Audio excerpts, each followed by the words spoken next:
আজকে সেজে গুজে এসে দাঁড়িয়েছো? আজ পিটুর যে বাচ্চা হয়েছে, আমি যে ঠাকুমা হয়েছি, ওই আনন্দেতে সেজে গুজে এসেছি। তোমার কাকু মেয়ের জন্য, মেয়ের জিম শুরু হয়েছে আবার, খুব বৃষ্টির জন্য যেতে পারছিল না, বললো একটু চিকেন নিয়ে আসি, এনে পিটুর বাচ্চা হয়েছে বলে এখন 5-6 রকম মাছ এনেছে।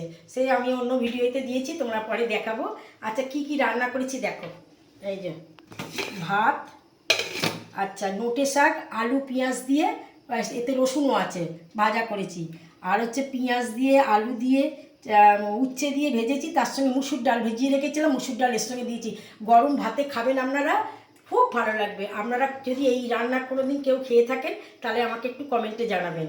আচ্ছা মুসুর ডাল, মেয়ে এইসবগুলো তো খাবে। আচ্ছা চিংড়ি দিয়ে লাউ চিংড়ি হয়েছে, পেঁপে ভাতে আর ঢ্যাঁড়স ভাতে। ঢ্যাঁড়সটা শুকিয়ে গেছে, জানি না মেয়ে খাবে কিনা, হয়তো আমাকেই খেতে হবে, মেয়ে আবার এইসব জিনিস খেতে চায় না। আর তোমার কাকুর এই ডাল আর চিকেন পকোড়া, কাকুর অবশ্য একা খাবে না, এটা নাতি নাতনিরা তলায় আছে, দেবো। আর কাকুর জন্য রসি একটু মাংস করে রেখেছি রাত্রিরে। কাকু অবশ্য রাগ করছিল, 2 রকম কেন রেঁধেছো।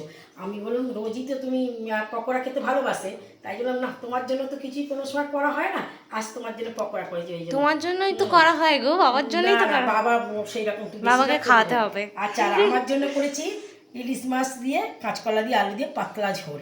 আর মেয়ের এই যে চিকেন স্যুপ। চিকেন স্টুতে এত লঙ্কা কেন? লঙ্কা একটু গুঁড়ো দিয়েছি, অন্যদিন কিছু দিই না তো, মাখন দিয়েছি বলে আজকে রংটা আরও বেরিয়েছে, দেখ না।